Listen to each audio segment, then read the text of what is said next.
అండి, నా పేరు మల్లిక అండి. మేము రాజమండ్రిలో స్వరూప్ నగర్లో రోషిని టవర్స్ గ్రౌండ్ ఫ్లోర్లో ఉంటామండి. సాయిబాబా గుడి ఎదురుగా మా ఇల్లు కింద. నాకు ఇద్దరు పిల్లలండి, ట్విన్స్, బాబు అండ్ పాప. వాళ్ళు 3 years అనమాట అండి. రీసెంట్గా 17th నైట్ మా బాబుకి వామిటింగ్స్ అయ్యాయండి. వామిటింగ్స్ అయితే ఏంటి వామిటింగ్స్ ఇండైజెషన్ అనుకున్నాం, నార్మల్ వామిటింగ్స్ సిరప్ వేసాం. కానీ నెక్స్ట్ డేకి వామిటింగ్స్ విత్ ఫీవర్ కూడా వచ్చింది. రెండు తగ్గట్లేదు ఏంటని హాస్పిటల్కి తీసుకొచ్చామండి. తీసుకొస్తే బ్లడ్ టెస్ట్ చేశారు. బ్లడ్ టెస్ట్ చేస్తే యూరియా క్రియేటిన్ చాలా ఎక్కువగా ఉన్నాయి అన్నారు. దీనికి ఆల్ ఆఫ్ ఎ సడన్ 1 dayలో అంత యూరియా క్రియేటిన్ అంత ఇంక్రీజ్ అవ్వడం ఏంటని చెప్పి యూరిన్ పాస్ చేశారా అని అడిగాను. యూరిన్ పాస్ చేయట్లేదు ఏంటి అని చెప్పి చూస్తే ఇంకా మేము రెయిన్బో హాస్పిటల్స్కి తీసుకొచ్చామండి. నెక్స్ట్ డే నైట్, ఆ రోజు నైట్ రాజమండ్రి రెయిన్బో హాస్పిటల్స్కి ఎమర్జెన్సీ మీద తీసుకొచ్చేస్తే డయాలసిస్ చేయాలన్నారండి. అదేంటి అంత డయాలసిస్ చేసి కిడ్నీ ఫంక్షన్ అవ్వట్లేదా అన్నారండి. అంత సడన్గా కిడ్నీ ఫంక్షనింగ్ అవ్వకపోవడం ఏంటి అని చెప్పి ఇప్పటికి 3 days అయిందండి హాస్పిటల్లో జాయిన్ చేసిన బాబుని.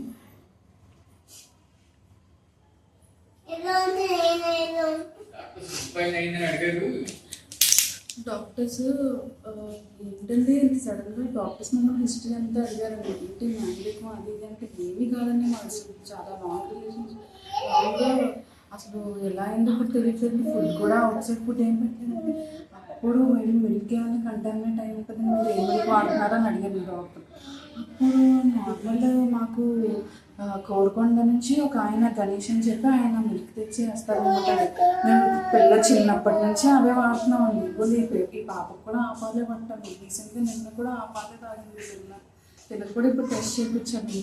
ఈ న్యూస్ చూసి అయితే ఇలా పేరు పర్సన్ ఇలా రిజిస్టర్ అయ్యే కేసెస్ ఆ పర్సన్ అందరికీ వేసారనగానే మేము కూడా రియాక్ట్ అయ్యి అయితే మాదే ఆపేసింది కదా అని చెప్పి రిపోర్ట్ చేద్దామని చెప్పి చేస్తున్నాం అన్నమాట. ఎందుకంటే ఇలాగ పిల్లలు పోసుకోవడానికి ఎందుకంటే ఇలాంటి పనులు చిన్న పిల్లల చేతులతో ఆడుకోవడం వస్తుంది. ఇప్పుడు మేము 5 lakhs పే చేసామండి 3 daysకి. ఇంకా హాస్పిటల్ ఇంకా ఐసీయూలోనే ఉన్నారు. ఇంకా డాక్టర్స్ 72 hours అవ్వకుండా ఏం చెప్పలేమంటున్నారు. ఇప్పుడు ఈ న్యూస్ చేసిన తర్వాత ఈ పాపకు కూడా టెస్ట్ చేయించాలి. సో ఇదొకటి మాకు హెల్ప్ఫుల్ అయ్యేలా చూడండి. వాడికైతే డెఫినెట్గా శిక్ష పడే వరకు అసలు ఊరుకోద్దండి దయచేసి.